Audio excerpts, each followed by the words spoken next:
Hi guys, ഞാൻ ഇന്ന് സംസാരിക്കാൻ പോകുന്ന കാര്യമേ ഏവിയേഷൻ ഫീൽഡിലേക്ക് എത്തിച്ചേരണമെന്ന് വിചാരിക്കുന്ന എല്ലാവർക്കും ഒരു ഉപകാരപ്പെടുവേ. ഏവിയേഷൻ ഫീൽഡിൽ നമുക്ക് മസ്റ്റായിട്ട് വേണ്ട ഒരു കാര്യമാണ് കമ്മ്യൂണിക്കേഷൻ സ്കിൽ. നമ്മൾ ഇന്ത്യൻ എയർലൈൻസ് ആണ് നോക്കുന്നത്, അല്ലെങ്കിൽ ഇന്ത്യൻ എയർപോർട്ട് ഓപ്പറേറ്റർ ആണ് നോക്കുന്നതെങ്കിൽ നമുക്ക് മസ്റ്റായിട്ട് വേണ്ടതാണ് ഹിന്ദി, ഓൾസോ ഇംഗ്ലീഷ്. നമുക്ക് ഇംഗ്ലീഷും ഹിന്ദിയും ഇൻ്റർവ്യൂസും മൂവീസൊക്കെ കണ്ടിട്ട് പഠിക്കാം. പക്ഷേ 12th കഴിഞ്ഞിട്ട് കുറേ ഇൻസ്റ്റിറ്റ്യൂട്ടുകാർ ഡിപ്ലോമ ഇൻ ഏവിയേഷൻ എടുത്തു കഴിഞ്ഞാൽ നിങ്ങൾക്ക് ഉറപ്പായിട്ടും ജോലി കിട്ടും എന്നൊക്കെ പറയും. ഓക്കെ, നിങ്ങളത് ഗ്രൗണ്ട് സ്റ്റാഫ് അല്ല, ക്യാബിൻ ക്രൂ ആണ് നിങ്ങളുടെ എയിം എന്നുണ്ടെങ്കിൽ you can take A diploma.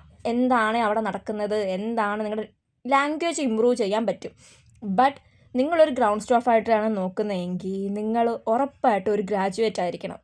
Within any subject നിങ്ങളൊരു ഗ്രാജുവേറ്റ് ആയിരിക്കണം. നമ്മളൊരു എക്സിക്യൂട്ടീവ് പൊസിഷനിലേക്കാണ് നോക്കുന്നതെങ്കിൽ ഉറപ്പായിട്ടും നമുക്ക് ഗ്രാജുവേഷൻ ഈസ് ഇമ്പോർട്ടൻറ്റ്. അതേപോലെ നിങ്ങൾക്ക് ഏവിയേഷൻ റിലേറ്റഡ് ആയിട്ടുള്ള ക്വസ്റ്റ്യൻസ് എന്തെങ്കിലും ഉണ്ടെങ്കിൽ കമൻറ്റ് ബോക്സിൽ പറഞ്ഞാൽ മതിയേ. ബൈ.